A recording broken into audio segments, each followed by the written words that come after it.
Hello and welcome to another episode of The Last Video Store, the show where I, Alexei talk to cool, funny, interesting, and exciting film lovers about their favorite films. And on this show, we do that in the style of an old school video store rental combo. That is a pickup of one new release title, something from the last couple of years, two all-time favorites from the weekly section of the store, and then it is my duty as the clerk sitting here at the desk of the Last Video Store to recommend them a staff pick recommendation based on their taste and based on our conversation. And what a wonderful conversation you are about to leap into. This is a great chat with a young budding film lover, REUL. REUL is an incredibly popular music artist and they have a deep love of film that is, they're young person them. They're young. Yeah, he's 22. He's 22 That's years crazy. old. He's 22 years old, and this way that he talks about film with me on this episode, it inspired me so much. Do you know what? I just love talking to young people about film that are excited about film. Yes. When he was talking, I was thinking the difference, I think, between a film lover and someone who likes movies is maybe, because he was talking about, no spoilers, but movies from 80 years ago. Yes. That kind of thing. And the difference to me is do you watch things from every era, every country, not just what comes out in the cinema, or not just and that he absolutely embodies that. I'm glowing. So nice to meet a young person that loves film this way. Yeah. It just made me so happy. His new album, Kicking My Feet, is out now. And there's a great music video for one of these songs called I Can Die Now. It's directed by Sweetie Pie, who's made music videos for Renee Rapp and Shabuzi. But it's just this really cool, very cinematic thing. It's like a short film. Basically a short film. Just really liked it. Really like everything that he's doing. And the way that he talks, it's basically where we kick off this conversation we're about to launch into. The way he talks about how cinema and discovering film and loving film helped inspire songwriting. I think it's something that if you're listening to this or watching this and you're a young songwriter, might kickstart something for you. I thought it was a great expression of a eureka moment. But the album is out right now, Kicking My Feet. But more so, I'm desperate to get into this chat. There's one other thing that I want to say before we get in. We've been doing something very fun on our Instagram, which is at some point after the episodes come out, I'm doing a post which is what you, the dear reboot rats and return shoot rats that are listening and watching The Last Video Store, what you would have recommended. And I have been, dare I say, adoring this. Yes. Because the recommendations have been coming in they're so good. There's a few people already go, my God, they're coming from my job. I'm loving it so much. Yeah, you're on thin ice, Alexei. I'm on thin ice. They're going to chuck me out in the back with all the discarded popcorn kernels that are not getting sold here because no one's picking up popcorn. But it made me so happy. Yeah. So I'm really encouraging that because there's something I want to do around this. Trying to develop something, Stay tuned. Stay tuned. We're going to announce it on the Instagram soon because we're still tinkering with the idea, but I'm so impressed with everyone. It's made me just be so happy around the community that we're creating around this show. So if you want to do that, you can even do it in the Spotify for this episode, the Spotify comments if you're listening to us there, on the YouTube, but what you would have recommended our guest. And this is a great episode to do that for. Yes. Because this is a young person who's still falling in love with film and discovering film. So there's the opportunities are quite expansive. Yeah. You can get some really good recommendations out there for REUL on this episode. But I'm loving it. It's made me so happy. So we're doing something around that. Stay tuned to the Instagram, Last Video Store Batuta. We'll do a bit more of an announcement there. But this is part of something I'm very excited about for the future of the Last Video Store. So do that. And everyone that's already been doing it, you guys, love you. I love you. I love you. Love you. I love you in an intimate, beautiful way. But it's been so cool. So thank you for participating in that. Thank you for being part of this great community around this beautiful show. But let's get into our chat with REUL, who's here to pick up some of their favorite movies right now. Let's hear from REUL.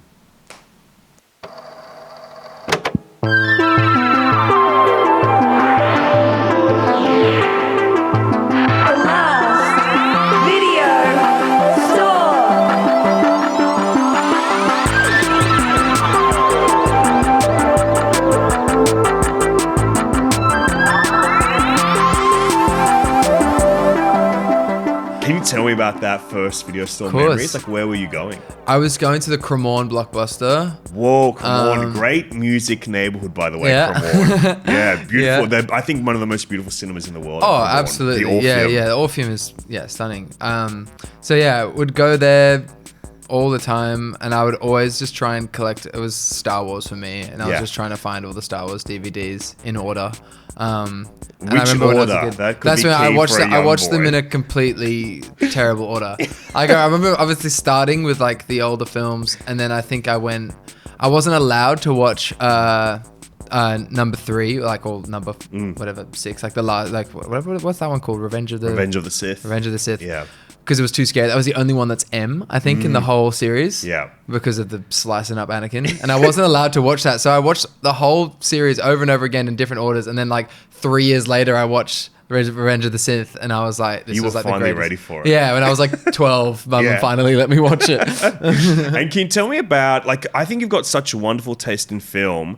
I was reading this interview that you did about your first album, Fourth Wall. Yeah. Where you had like this eureka moment of a process of songwriting where you could draw from cinematic influence and film rather than always autobiographical, but Absolutely, still infusing those two together. Exactly, yeah. Can you tell me about that eureka moment? Because I think it just sounds so like a wonderful creative breakthrough. I think, for me at the time, I think I was writing so many songs and I was kind of just getting stuck in a loop of writing about the same things. And I was almost like a little bored of my own experiences because in COVID, I feel like I wasn't having many human experiences to write about.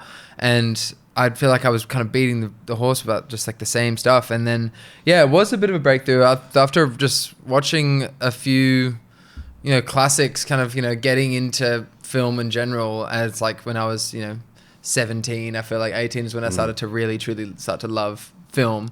It's when you start getting your own taste, Yeah, right? I started to get my own taste for sure and start to find inspiration from film and have that into music. And I think it started with just, watching The Truman Show a million times, and the first time I watched that. And then By the way, what a great COVID lockdown movie. Like, that's exactly. perfect experience of what it felt like. Yeah, exactly. And I think I was just so inspired to write about that and how it made me feel sometimes in my career, even growing up, thinking that I just always had that sort of imposter syndrome that I was like, is everyone like, am I any good? Like, or is everyone just acting and I'm just like this big joke?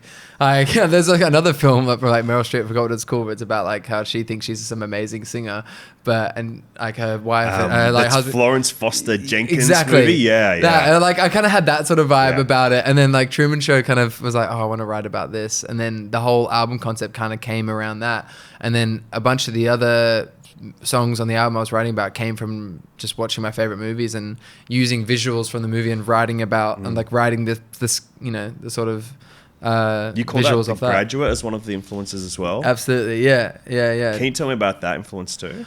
I mean, it was purely just the last scene that like wigs me out. It was like that's what end scene, the last track of Fourth Wall was just about what happens now, like when the credits have rolled. What's the next step beyond? What's the next step beyond? Exactly. And it's like that really unsettling scene of them kind of how it just keeps going and then realizing that it's like, okay, happy ending, but like the credits have rolled, but we actually have to deal with life now. And that was like a really profound thing in my head. And that kind of made me feel so like uneasy. And that, so I wrote a song about that.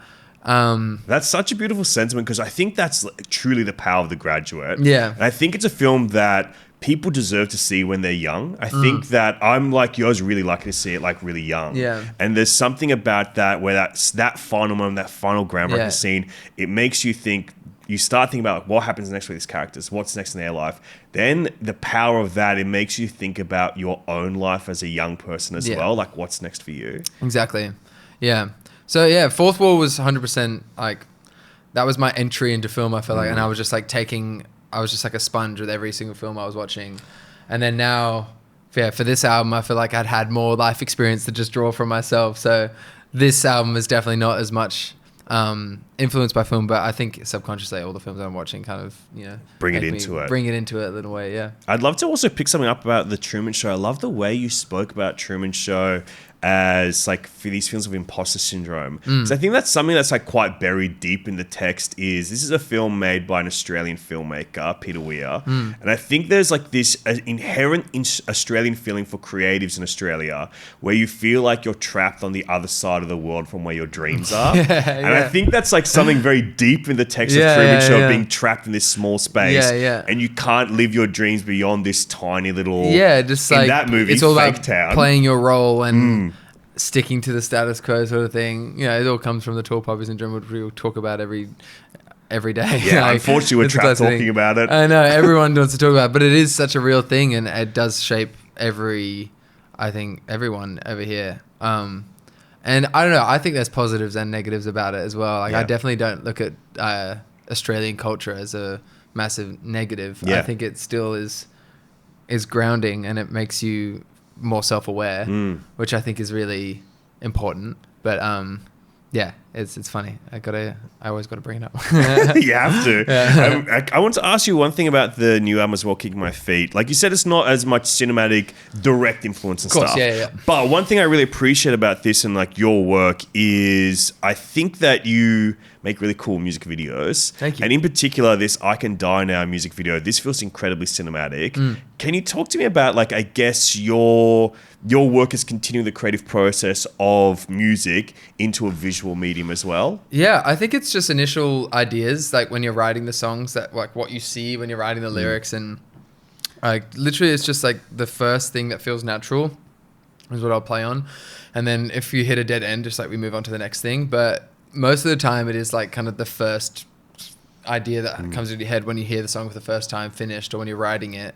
That is usually what makes the most sense. And for I Can Die Now, it was always like, I felt like it needed to be in a hospital and then kind of going in between this sort of, I don't know, state of consciousness and unconsciousness. And I think the movie that I was referencing at the very start was such a random, it's the movie called Flatliners. Man, the original or the probably the remake. I actually haven't seen either. I think I've just like skimmed through one, but I remember just like it being a thing in my head, being like, oh, like I'd love the movie to feel like it's playing with death, like in a way of sport, and kind of going in and out, trying to see the other side, because you feel like you completed life on one side, that you need more, you want to see what it's like on the other side, and then coming back to life and wanting to go again. Like that was the idea of the video initially, and it kind of changed into a whole nother thing. It kind of went more eternal, spotless mind, but it kind of fell in between both. I gotta tell you, you just said something that struck so true to me. Is Flatliners is in my opinion, one of the greatest premises to a film. Yeah. It's about people that are kind of in this horror space. Yeah. People young doctors that are cheating death. Yeah. Where they're getting their kicks and finding like a new kind of drug feeling of intentionally suppressing their heart rate till they're basically dead, and then bringing them, they're flatlining, and then bring themselves back with like defibrillators and stuff. Yeah. The movie is never as good as that premise. It's not. I think I started watching it, and I was like, oh, never mind. And when they were doing the remake, I go, okay, maybe they're going to get it right. What's the original? It's called Flatline as well. When did that? Basically Is that a 90s? 90s, yeah. Kiefer Sutherland and Julia Roberts and Oliver Platt and stuff. Okay. Yeah, exactly. Everything about it, you go, oh, awesome. Yeah. And then you watch it, go, fuck, it's so close, but it just never delivers all the way there. I mean, it's kind of only so far I can get. Like, like an idea is always good, but to be able to execute it into a whole film and have a complication and make it move through movie, storylines is hard, when even if one simple idea is really great. The perfect execution of it is a film that I think you would like as a recommendation as well. In Popstar Never Stop, Never Stopping. Yeah, I've seen that. Where Bill Hader's character is just like, I'm really into flatlining. And it just shows like one little sketch of him doing it. You go, that's how you do that movie. You do 1 second scene. Yeah, exactly. Well, Ruel, let me tell you how this is going to work. You're signed up to the video store now. Yes. You're going to go out and wander the store. You can pick up any movies off the shelf. You can even get the M version of Revenge of the Sith if you want. No one's going to know. You can see chopped up Anakin. No one will ever find out. We won't report back to your parents. We're going to go out there, pick some of your favorite movies. One new release, something from the last couple of years. Yep. 2 all-time favorites from the weekly section of the store. Yep. Come back, we'll chat about them. And then it'll be my duty, my honor as a young budding cinephile yourself to recommend you some great films. Okay, cool. New release. So you picked up a new film, and I'm detecting when I heard you running back with your little bundle of films, Yeah. I heard a twinkling of bells, a jingling of bells, if you will. It sounds like you've picked up a few films for a festive season, a Christmassy season. It does. I know. I didn't realize that until just now. Yeah. But no, definitely. I mean, Holdovers is like ever my favorite Christmas film. This is of your the new past release years. film, The Yes. Holdovers, starring Paul Giamatti from Alexander Payne, who Yep. might I say is Greek, which I always love. There we go.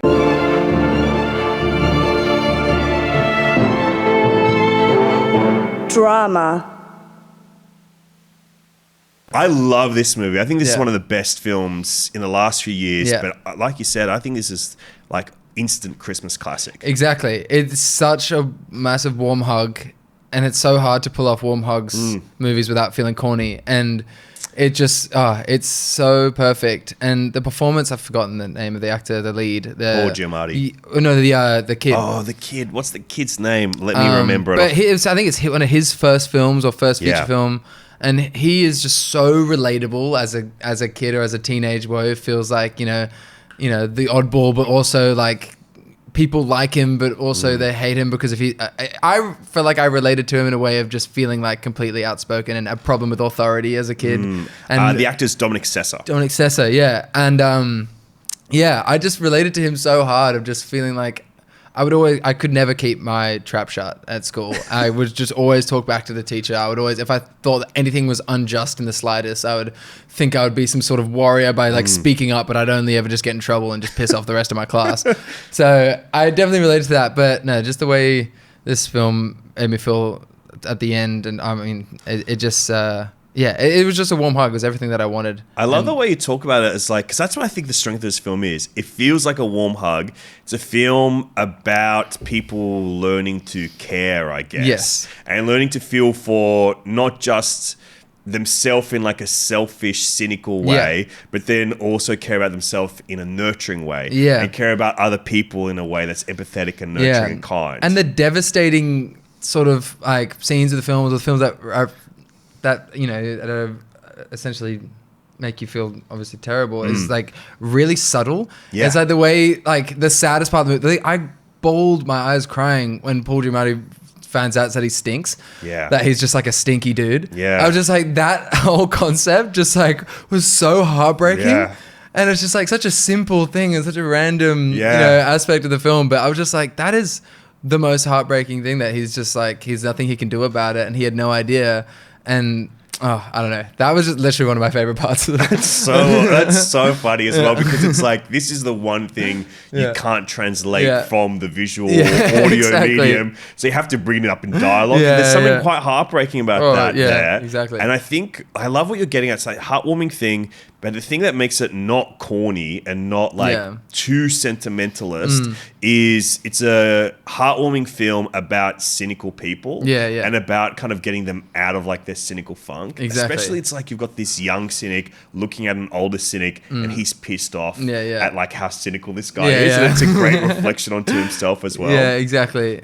Yeah, and then how the lunch lady is just the most wholesome in between. That kind of is the thing that bring them both together. They both love her. That is actor Divine Jordan Randolph, Yes, who won the Oscar for Best Supporting Actress for this film. Oh, really? I didn't even know that one. It's like incredible performance, right? Can you tell me about her performance as well, and like kind of how that means something to you? Well, yeah, I just feel like her performance is what made the film work in terms of the two leads' relationship.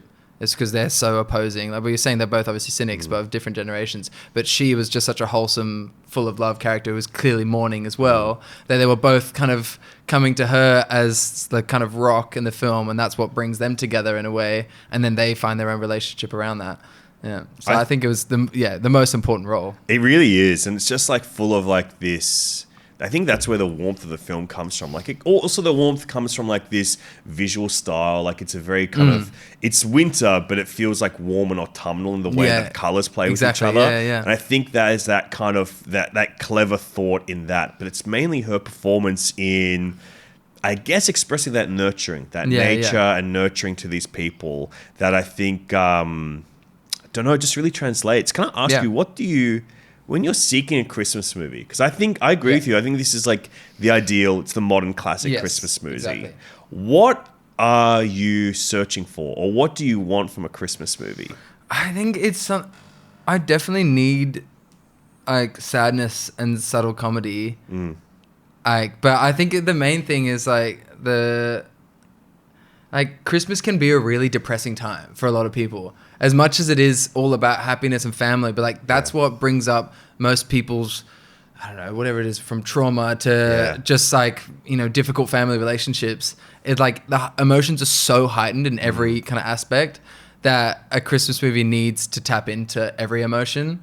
And that's what Holdovers is, because I think there's parts of the Holdovers that's hilarious as well. And but I think the idea of as well of his family, his parents not getting back to him and completely ignoring him, so he can't go on the ski trip, like all that sort of stuff is like so real. And that's why I look for in a Christmas movie. I just want it to reflect reality and reflect how it heightens all emotions. That is so well put. For me, it's all about that melancholy as well. Like that sadness, but that's warm and there's love in the sadness. I think, that's the key to me for a great Christmas film, is that it's like, Christmas time can be lonely, especially if everyone else is having a good time. Yeah, exactly. And that's what this movie Everyone is all looks about. like they're having a good time as well. Yeah, they're all gone home to their families and you're stuck with the stinky professor and his glowing and his weird eye. Oh yeah, beautiful movie. That is The Holdovers from Alexander Payne. I agree with you. One of my favorite movies. It feels...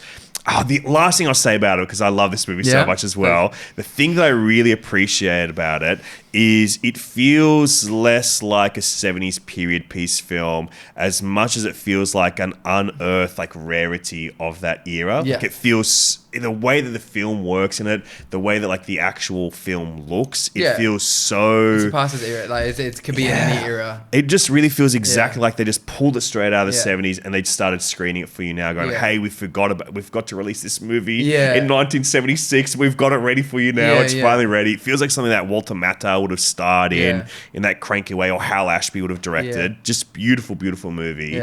And it's one that, honest to gosh, I reckon I'm going to watch every fucking year around Christmas Eve till the day I croak. And hopefully I stink at some point during that time too. Well, Ruel, that is your new release film. Let us get into your weekly choices. Weekly. Should we stay in the Christmassy area, or should we go take a little detour before we get there? Well, I don't know, because obviously they're two very different films. I mean, Her is definitely the one that I've watched, I think, more than any film. Let's go there then. You've picked up from Spike Jonze the movie Her from 2013. Sci-fi.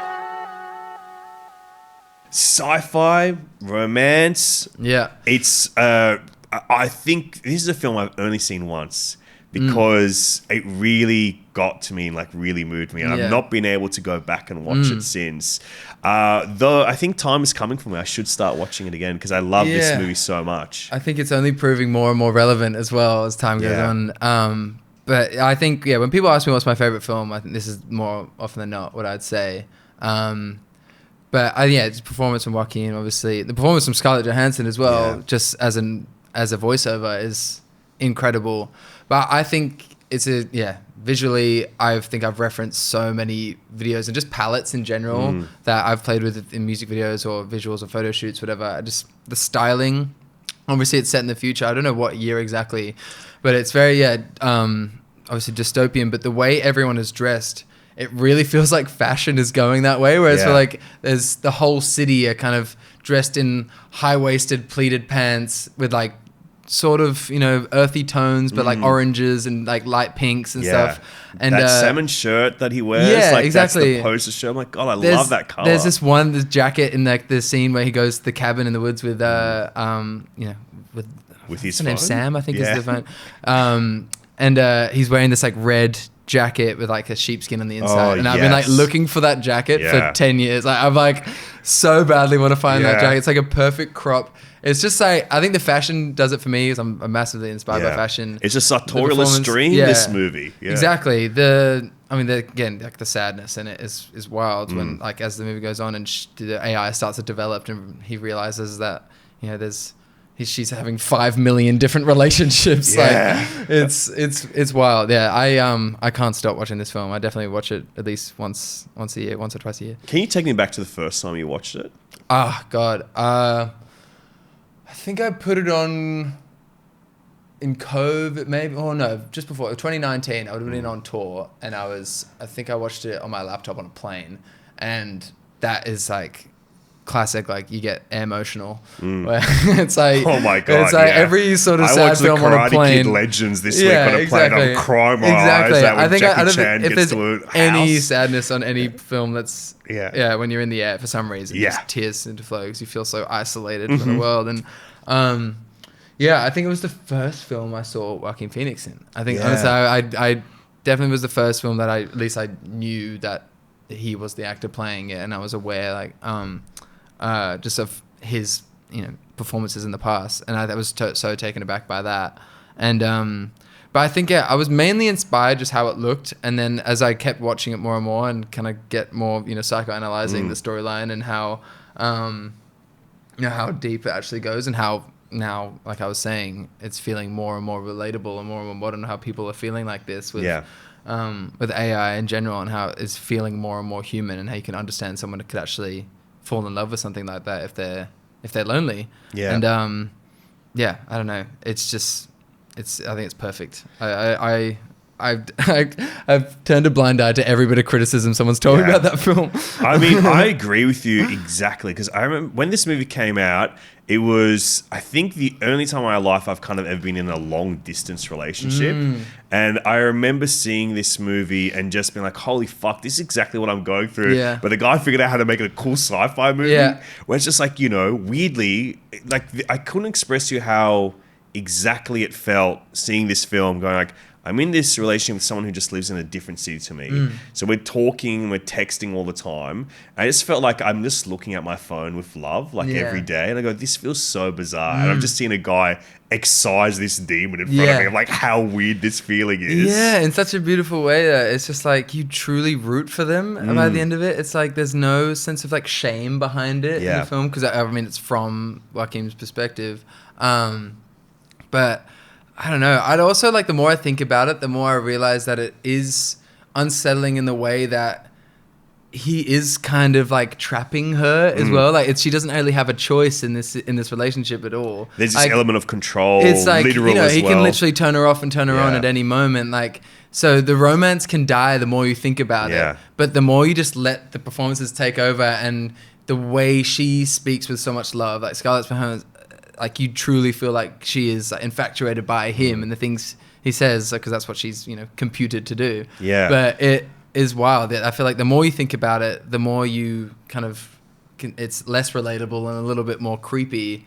But if you just kind of watch it from face value, it is just like any sort of romance drama. There's just two things I would like to note about this movie I think are really interesting.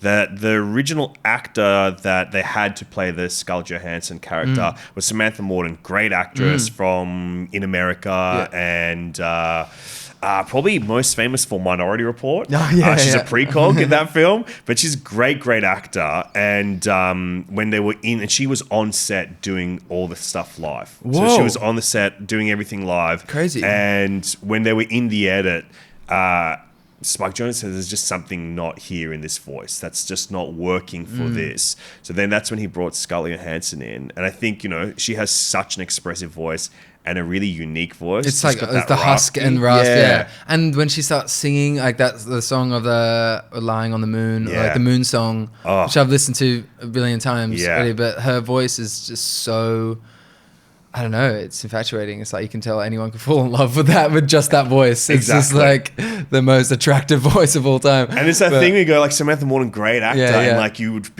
go, God, how can I do this? But then you go, fuck, he made the right choice. Yeah, exactly. It's a great voice. The other thing that's really interesting about this is like there's like a sibling film to this. Have you seen Lost in Translation? Yes, So do you know that this is two movies about the same relationship? Yeah. So I think that's just fascinating, like especially like 20 years apart, roughly. Or 10 years apart, maybe.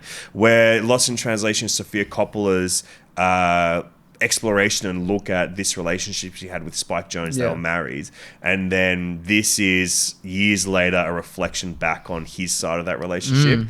I've never watched them together. Oh, I've got to do that back to back now. Yeah. Because I haven't seen so long since I watched. I've only Don't watched do Lost it in on a Translation plane. once. Don't do it on a plane. You'll start crying. Yeah, but I think now visually as well, it Yeah. kind of fall into the same with like the striking like pinks Mm-hmm. with the more muted sort of dark sort of city colors. It's like, Yeah. it's I can see the correlations now. A lot Yeah, clearer. I think it's a big, great double feature. Yeah. So that is Her from Spike Jonze. Beautiful, beautiful movie. You've inspired me to finally go back and watch it. I want to revisit it. Thank you. It's been Please. too painful. I got to try. Please do it. Please do it. And now we're going to maybe from one of the modern Christmas classics to maybe the Christmas classic Yeah. from 1946, Frank Capra's It's a Wonderful Life.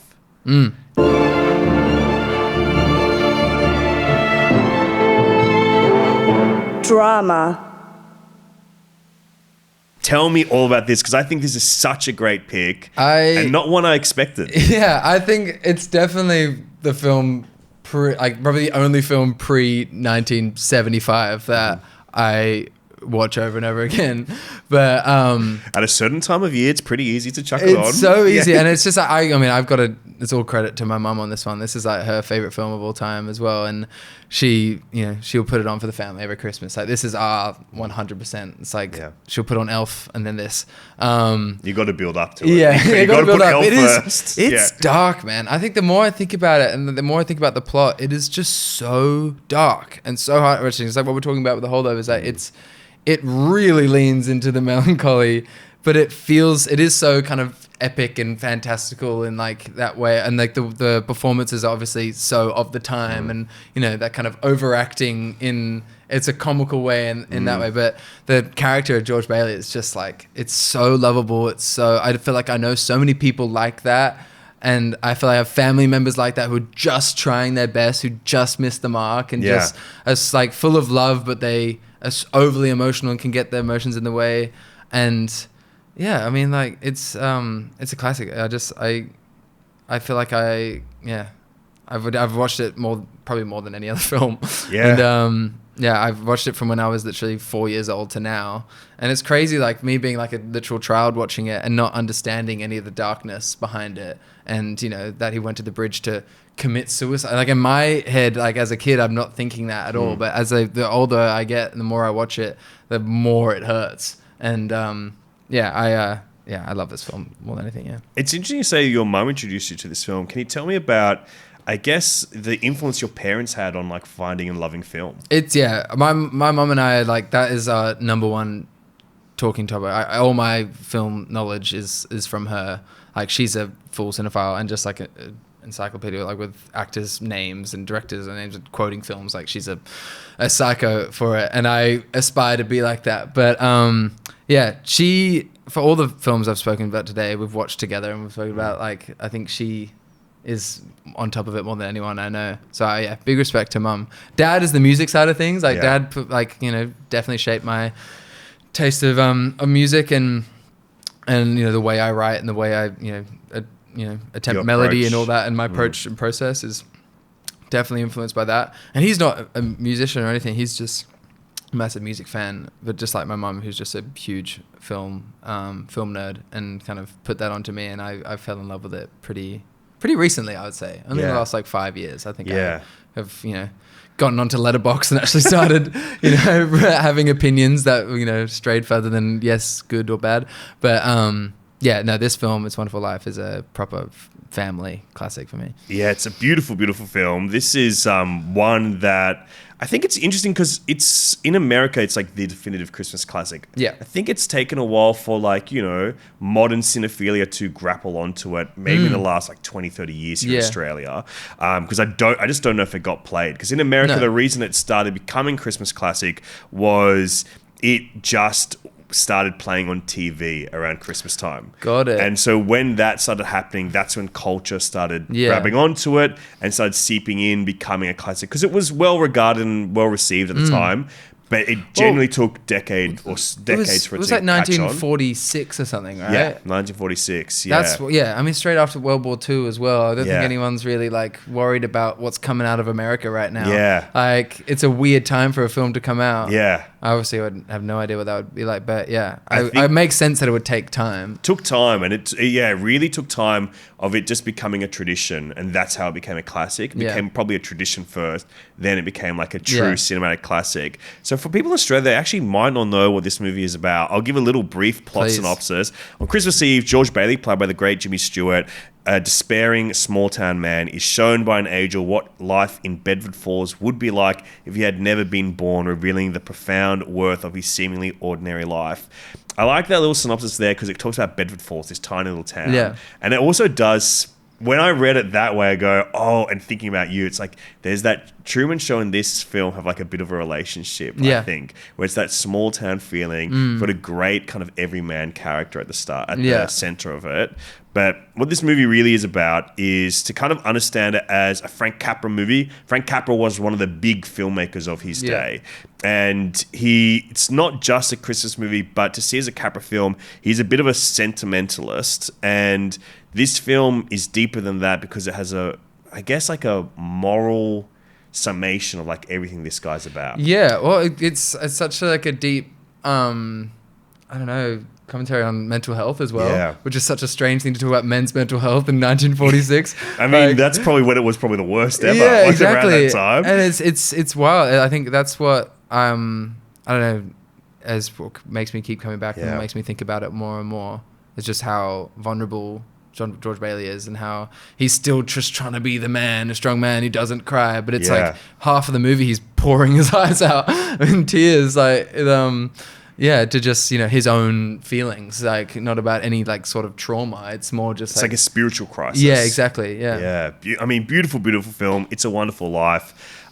Also, let me see if this comes up when I click this here. I think it has the funniest tagline ever. It's a wonderful laugh. It's a wonderful love. It's a wonderful life. And literally live, laugh, love. Great live, laugh, tagline. love could have been just a phrase. That's it. Nice and longer as well. Yeah, they don't put that every time a bell rings, an angel gets his wings. That's it. That's a way better slogan. Yeah, it certainly is. It certainly is. Maybe for 2025 Yeah. audiences, that's what we're going to do. Staff pick. But that's It's a Wonderful Life. Beautiful, beautiful picks for you here. I think you. you've done a wonderful job exploring the store, picking up some great movies, beautiful stories as well. This is truly someone that I need to do good in giving you some recommendations to. So I've been thinking about it quite a bit. And through our chat, some other films have kind of come up for me as well that I didn't even think about.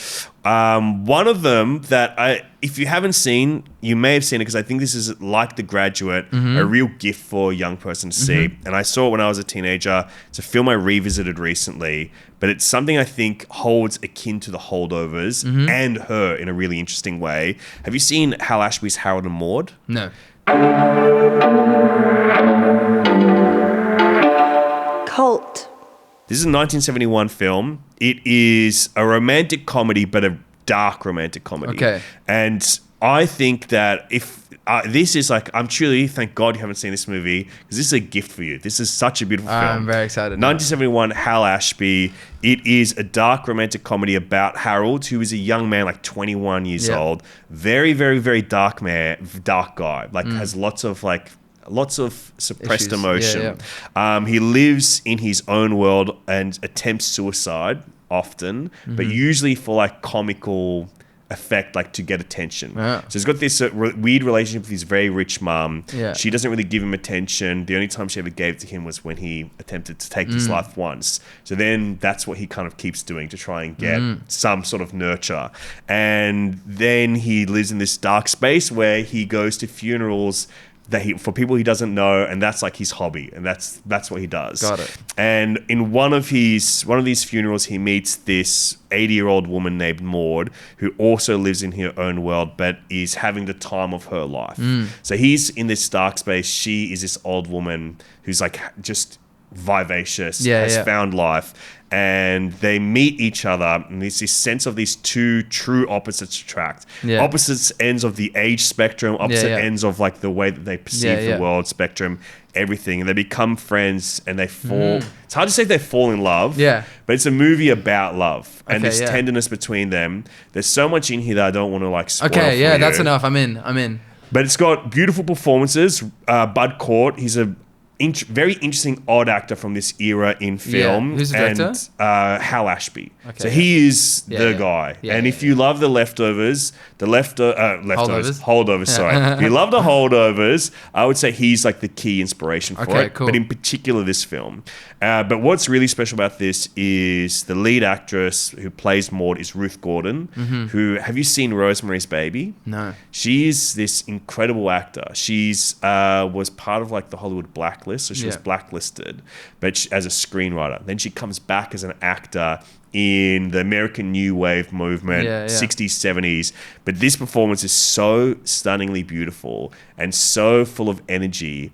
And it feels so ahead of its time because, you know, there's that stuff like the Manic Pixie Dream Girl, that like so many, 2000s era dramedy indie films. This is like the progenitus of all of them. But it does it in an interesting way where it's like it's an 80-year-old woman who's lived a full life. I'm definitely in. The final selling point for this film that I think elevates it to like this true cinematic beauty is the entire score soundtrack is built on Cat Stevens songs. So the whole thing, the whole film is like all these beautiful songs. Trouble is from this film, and that's the one that like will make you cry. I shouldn't have said that out loud. I felt a pang of emotion going through me as I said those words out loud. Yeah. Beautiful, beautiful, beautiful film. That's Harold and Maude. Okay. That's my recommendation for you. But I had another one. I might give you two. Please, give me two. I'm flying to LA tomorrow. Hey, I got load them all That's up. like the best time. I'll load them on the laptop. And it's Christmas time, Yeah, apparently, with these things. So I'm going to give you a Exactly. couple of gifts. The other one, and I'd say even like that Darkness, that Suicide, that does tie into It's a Wonderful Life in a really nice way of course, too. yeah. I'm going to give you a Christmas film too. Okay. This is a film called The Shop Around the Corner from 1940. Comedy.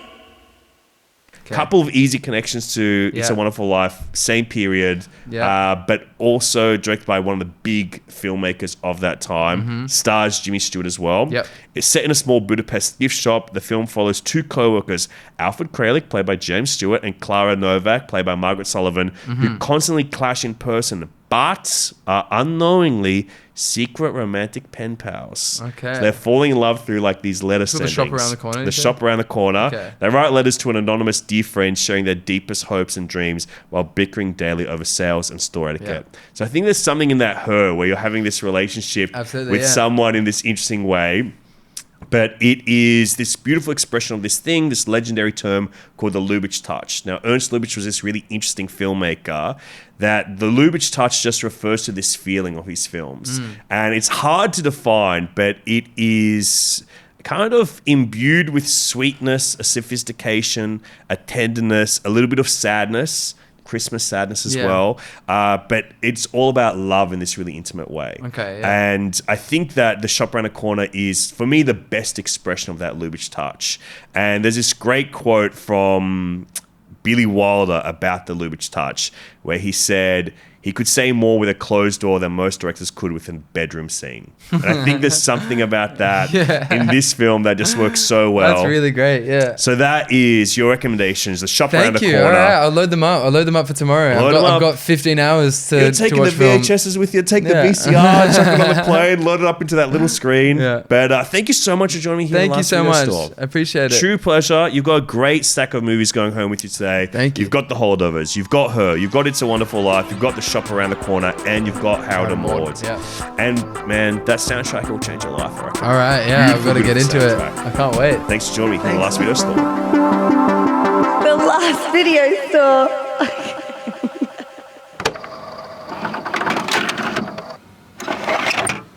So that was our chat with REUL, and holy shit, aptly named, that episode rules. I'm You're in love. I'm just it made me really happy, Yeah. you know? Like, it just makes me so happy to talk to young people that love movies because I Me go, too. great, if I die, there's people out there that'll continue on loving films. It makes me feel safe to finally die. I feel like that was the first time you recommended like classic film, as in no, that's not true. But I mean, it was the first time you've recommended a film that wasn't obscure because you obviously have to recommend something that the person's obviously haven't seen. But with Rule being so young, Harold and Maude is a really classic film that a lot of people have seen. It felt like giving a gift to someone. I know, you know? It was so exciting. Made me so happy. Yeah, very exciting. And it was very off the cuff because I had come in planning a couple of more movies, Christmassy. The Shop Around the Corner was one I leaned into, which is a great Christmas film. It's also a real big classic as well. It became fucking, what's the AOL movie? Tom Hanks and You've Got Meg Mail. Ryan. That was a remake of The Shop Around the Corner. Didn't say that in episode, so I'll say it now.